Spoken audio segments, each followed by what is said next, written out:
Welcome, friends and fellow horse fiends. You've landed on Come Ride With Me, a podcast dedicated to helping you find harmony, joy, and success in your riding. I'm your host, Anna Fox of Equus Enlightened. This pod isn't about training your horse, but about training you to be the best partner for your horse. Listen to find out how I use my intention to direct my ride. You'll hear how I decide what to focus on, what to say yes to, and when to redirect my horse.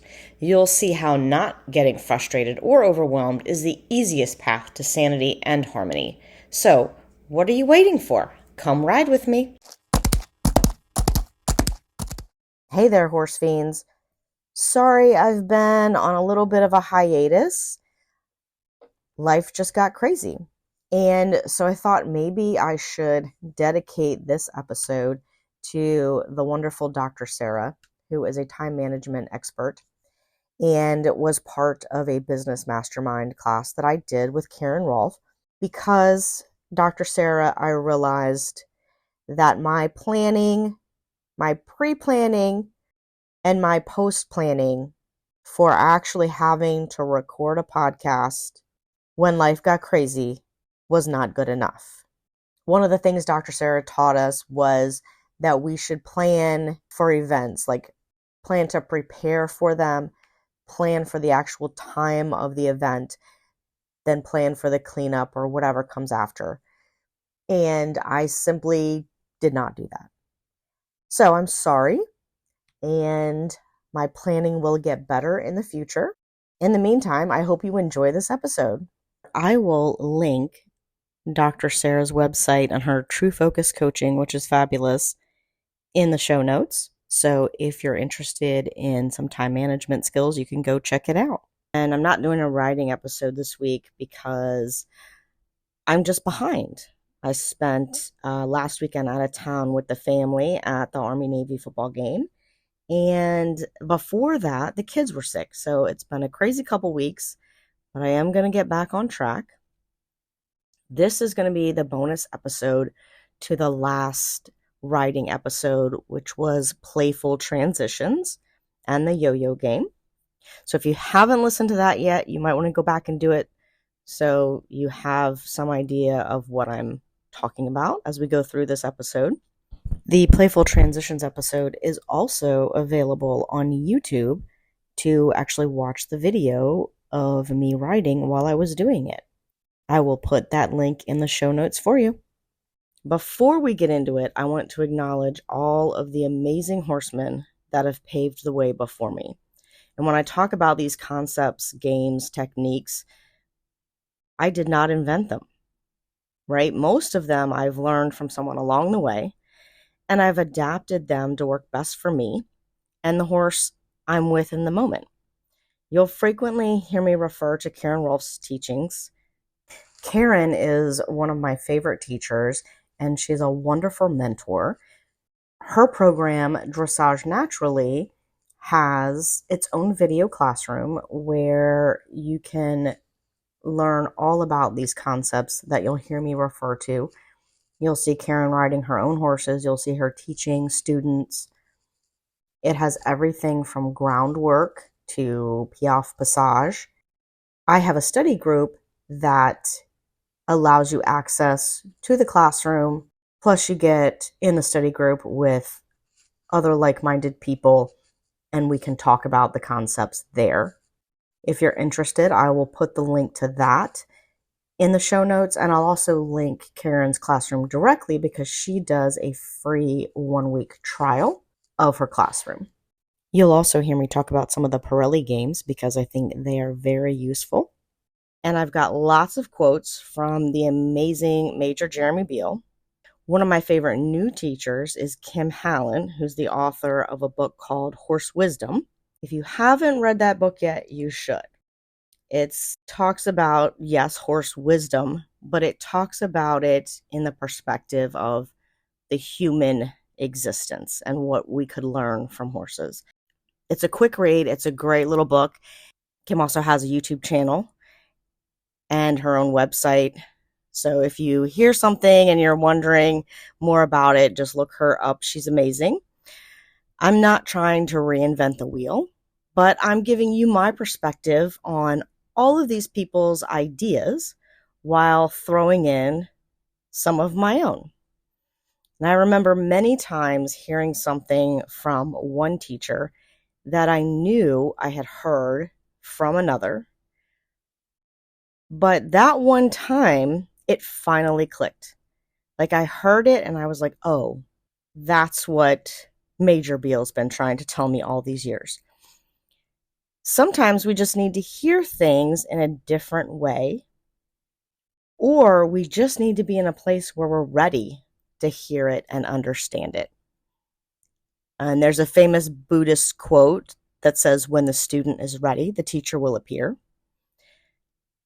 I think that's very true, and I've had great horse and human teachers throughout my horsemanship journey, and they all deserve credit for molding me into the horseman I am today. So I'm happy to be able to share their wisdom with you, even as I still learn. A few weekends ago, I was lucky enough to be able to attend an equine functional anatomy course taught by Jillian Kreinbring, another new amazing teacher that I found. If you're not familiar with her work, you should definitely look her up too. And I would recommend this introductory anatomy course for anyone who rides. Every rider should take this course, and certainly anyone who is thinking of purchasing a horse. She really goes into what you want to look for in a riding horse. It's fabulous. The course was very validating for me in terms of the best way to work and ride a horse. You know, horses were not built for riding. We're not meant to be riding them. They graciously allow us to do that. So I always enjoy learning more about equine anatomy because I'm not as familiar with the muscles, tendons, and ligaments of the horse as I am with the human, as I studied that in college. So that to me is almost like second nature now, whereas talking about the horse internal structures is not so much. So it was a great broadening of my horizons in that respect. She also talked about one of my favorite concepts, which is not holding. Why? Because it creates tension, and horses nor humans were built to hold our muscles in any one place for any length of time. So if you're holding a horse in a position, you're creating tension. You're creating tension in the horse, you're creating tension in yourself.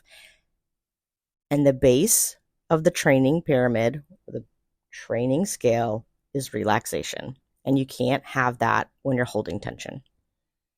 So this is one of the really important parts of the playful transitions exercise. You're asking the horse to change the length of their body and the length of their strides, but you aren't holding them into any position with your reins. In fact, the more you can teach your horse to do these transitions off of body language and even your intention, the better and easier the transitions will become. And if you're a competitive dressage rider, the higher your scores are going to get. One of the common issues when you start working these transitions is for the horse to lose his forward thinking.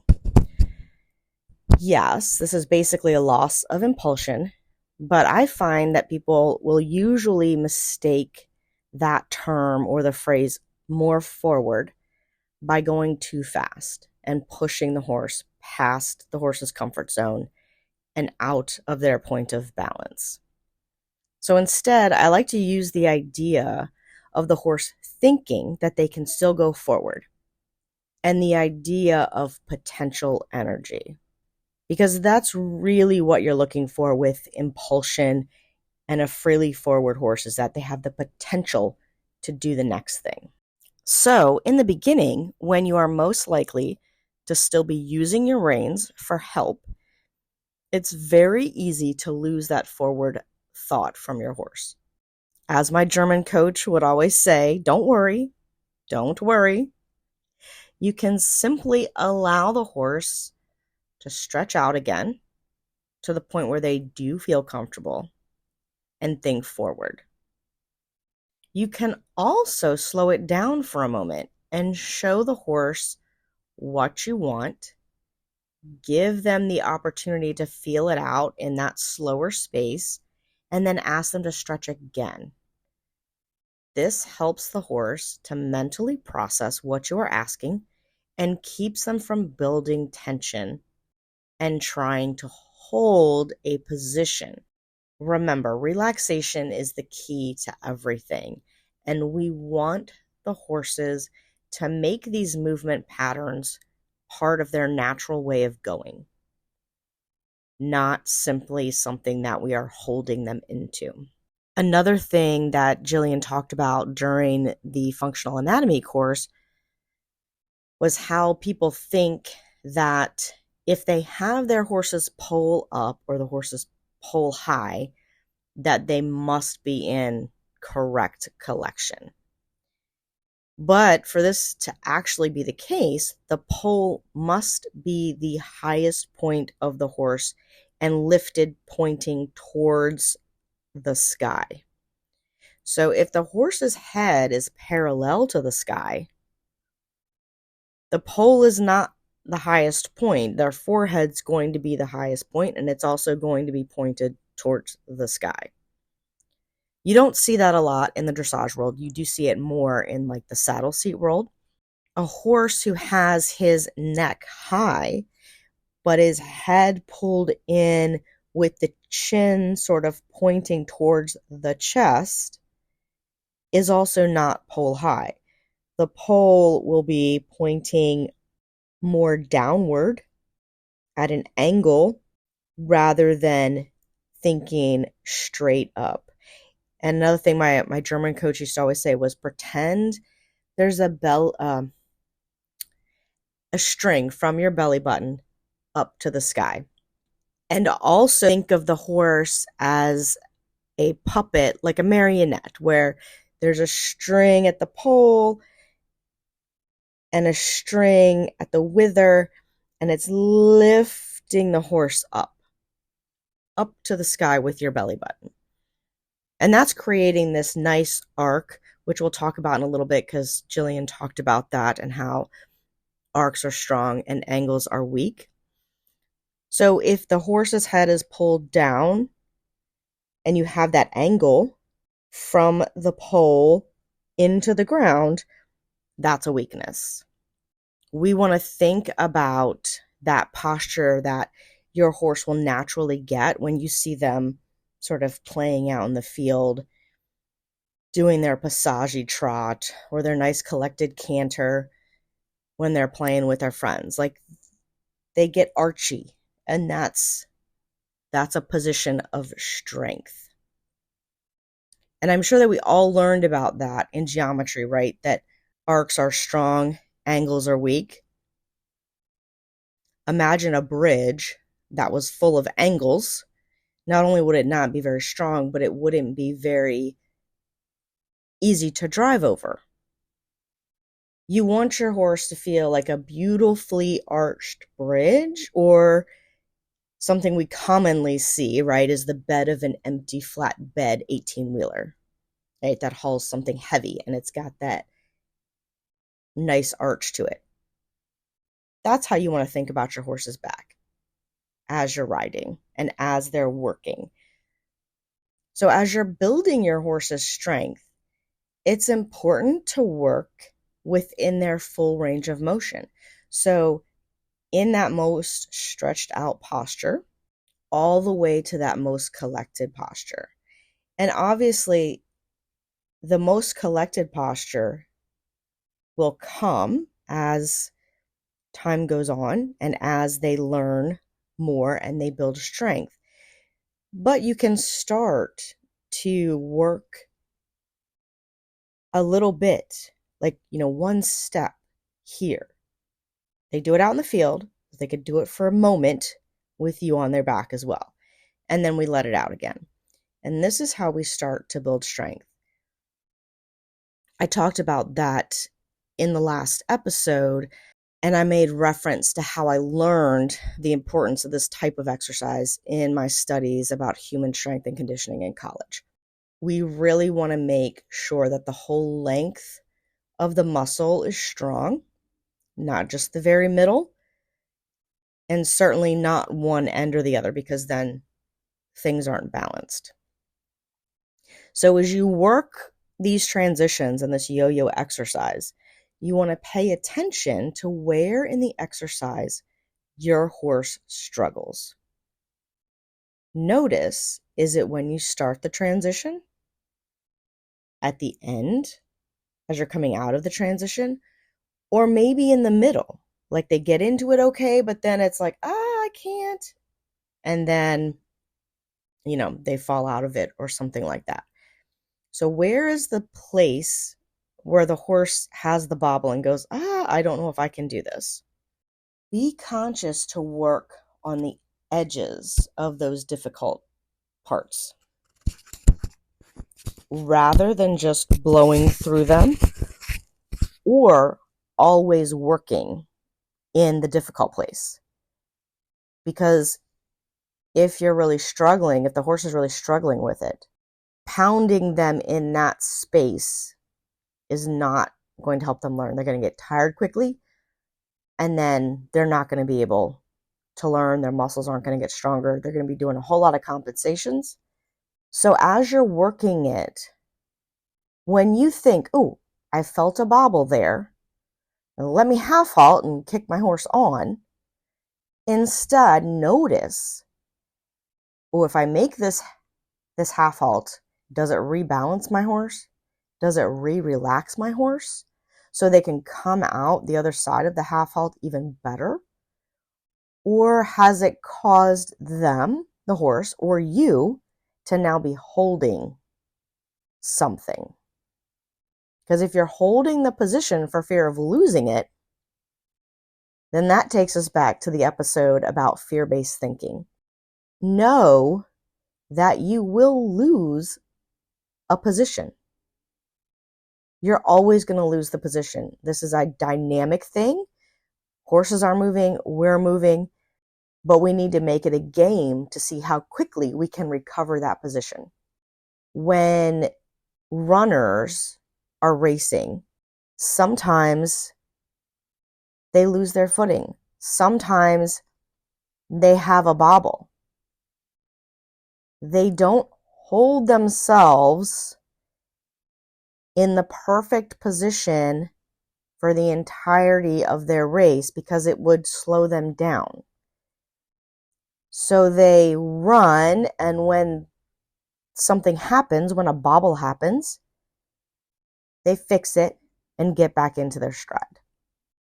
That's how riding a horse should be, and not holding, because again, holding creates tension. Think of it like this. You want to love a position so much that when you lose it, you're in a hurry to get it back, instead of fearing what will happen when you lose the position. When you find yourself needing to hold a position, or that your horse just can't rebalance from the half halt, go back. Find the place where the bobble happened. Stop. Now go back again. And before the bobble happens, this might take you a couple times. It may take you a few times to actually find out and feel, when is it going to happen, right? So play with it. And then when you figure out when the bobble is going to happen, give your horse a release, right? That release could be letting them stretch down. It could be slowing them down. It could be both. Again, play with it. And then pick the horse up and go again. Promptly, but not abruptly. Right? So it's kind of like, oopsie, this is what I would like to see at the trot. Now we're walking. Okay, let's go back to the trot and try it again, rather than holding the position and fearing losing it. And while you're playing within this range of motion, notice that when your horse gets stronger, they can go a step further. Don't ask them to go 10 steps further. Notice that one step and then go, oh, let's regroup and go back to it. The other idea is to start from the other end of your arc, the other end of the spectrum. So if you were, say, in a stretchy trot and you're trying to come up into a more collected trot, you could start from the walk and work backwards. It's kind of like a negative rep. If you're a weightlifter, you know what a negative is, where instead of bringing the weight up in its normal strength building posture, you actually control the weight as you let it back down. So with Namaste in the last episode, it's up on YouTube, so you can go ahead and check that one out on YouTube. I can get him into a higher degree of collection at the walk. And then ask him to trot while he's in that space. But I know that he can't hold it for long in the trot. So before he bobbles, before he comes against me, before he loses the connection because he can't physically maintain it, I allow him to stretch down into a more working trot, or I come back to the walk and maintain my collection. And I may come back to the walk, maintaining the collection, and then allow him to stretch as a reward for playing with me there. Either idea is fine. You could come back into a little collected walk and then a few steps of collected trot and come back and sort of yo-yo that back and forth for a little bit before you give them a break, depending on what stage of training and playing with this you're in. Don't be afraid to play around and see what works better for your horse. But sometimes play with both ideas just to sort of test out where you are and see if you can notice what is happening. Is your horse getting stronger?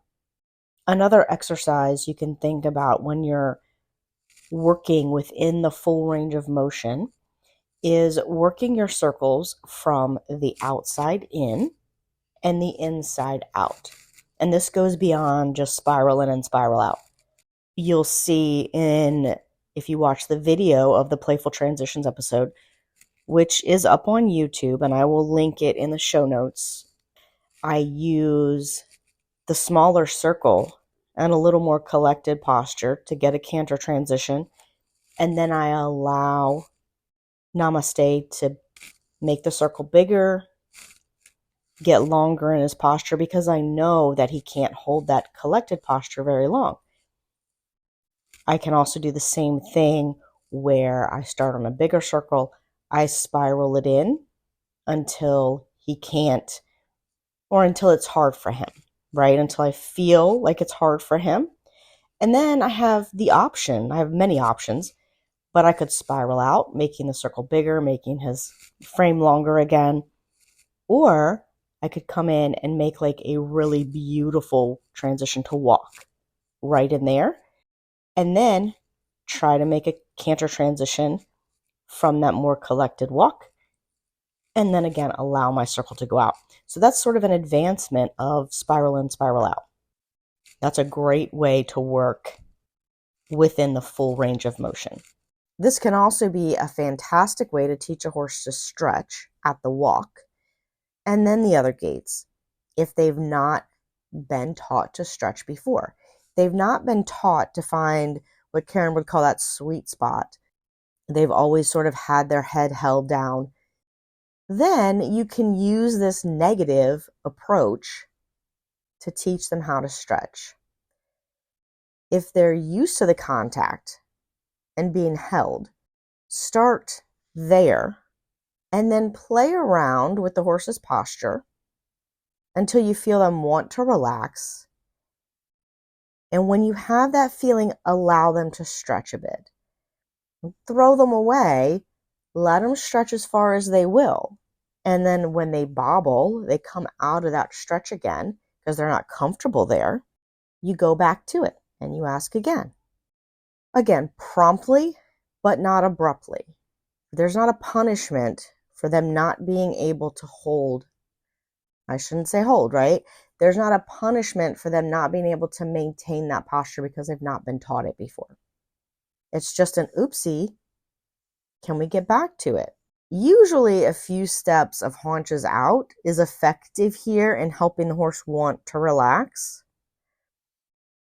You could think of it like a little bit of a hindquarter yield. But again, every horse is different. They're different on both sides. So play around with it and experiment. Don't be afraid to play. I love teaching this idea from the ground first so that riders can see it in action. They can see when their horse rounds their back, creates that little bit of an arc, and wants to stretch down. And then when they're on, they can feel it better because their eyes have already seen it. Their brain knows a little more about what it's supposed to feel like. One of the tricks to riding and being able to have these feelings and make these observations and have conversations with your horse is, again, holding leads to tension. So if you are holding the reins and somewhat balancing off of the reins, it is going to make it more difficult. And this is really common for riders to do unconsciously because we're human. We like to grab things, especially when we feel uncomfortable. We feel like we're going to lose our balance. We feel like we need to save our life. The first thing we're going to do is grab something. Imagine the times that you've fallen, or when you're riding in a car and you think another car is going to pull out in front of you.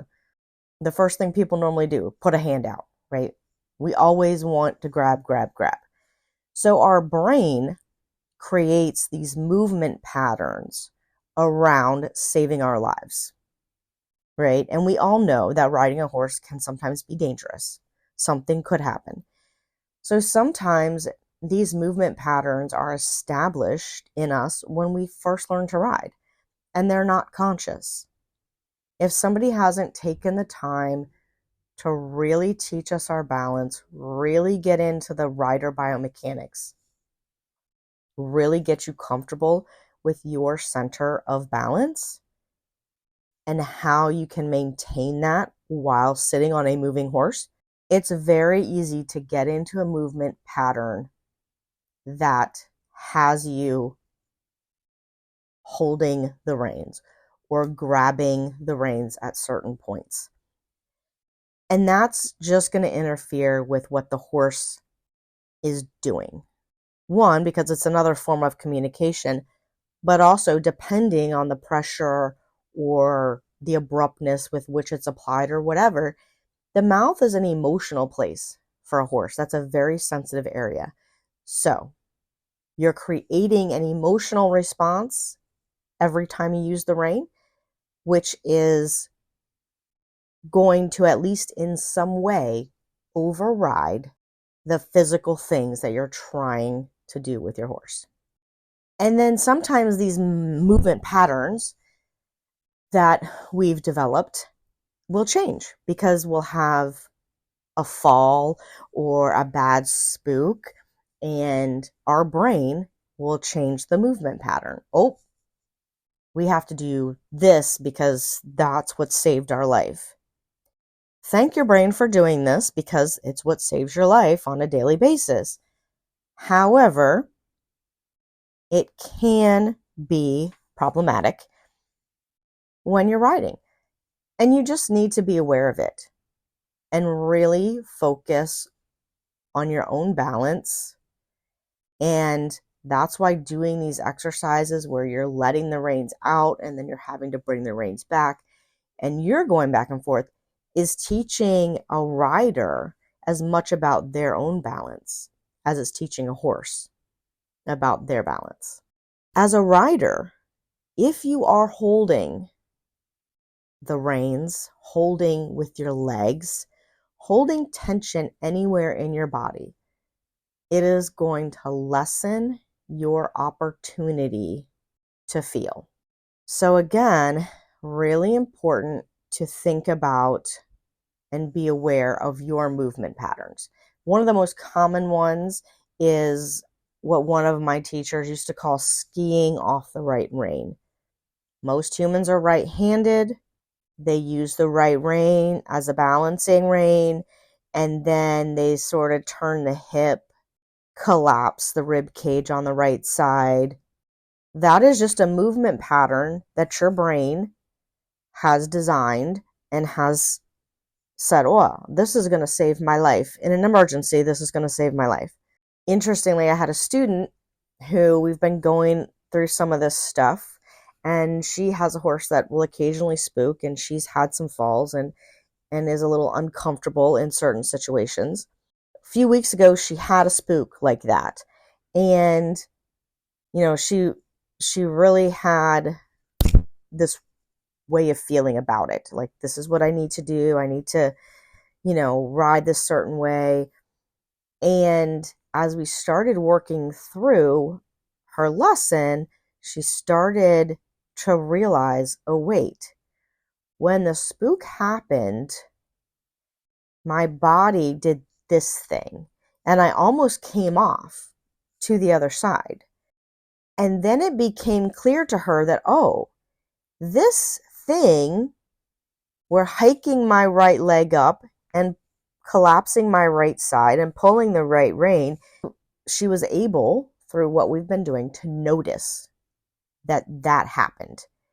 So now her goal is to be more in the middle and to shed that movement pattern so that when the horse spooks again, she's relaxed and she's prepared to follow the middle of the horse and not scrunch up that right side and possibly go flying off to the left. She, as well as many other people who ride, do this all the time a little bit when they're riding. It just becomes more pronounced in an emergency situation like that. I hope that example helps you. I believe that one of the keys to being a really good rider and a good partner for your horse is to be a perfectionist about the very basic things. A lot of times as riders, we want to skip forward to the fancy things, to the things we think are cool, to the next level. But being a perfectionist and being very particular about the basics will help you more in the long run. Just like during the Playful Transitions episode, when I attempted to make a walk canter transition, but Namaste was unable to do it. I could have let that go and gone on with the point that I was trying to explain in that moment for the podcast. But it is more important for me to show him what I really wanted in that transition, even if that means taking a step back. It will get you further in the long run. I hope these podcasts help you. I really want riders to start to enjoy riding, starting to enjoy doing dressage. I see a lot of people at competitions that are working way too hard. They aren't happy, their horses aren't happy. I just want people to see that we can do it in an easier way. We can do it easier. We can make it better for humans and for horses.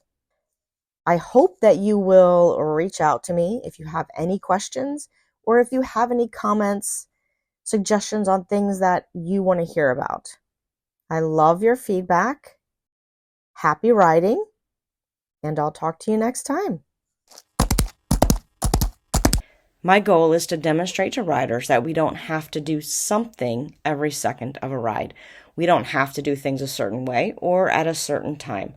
Just staying present with your horse and gathering non-judgmental information about how they are going is way more beneficial than overthinking and overworking. If you'd like to learn more about what I do at Equus Enlightened, you can find me at equisenlightened.net or on patreon.com/equisenlightened. You can also find me on social media as Equus Enlightened. I will put all the links in the show notes. And until next time, happy writing!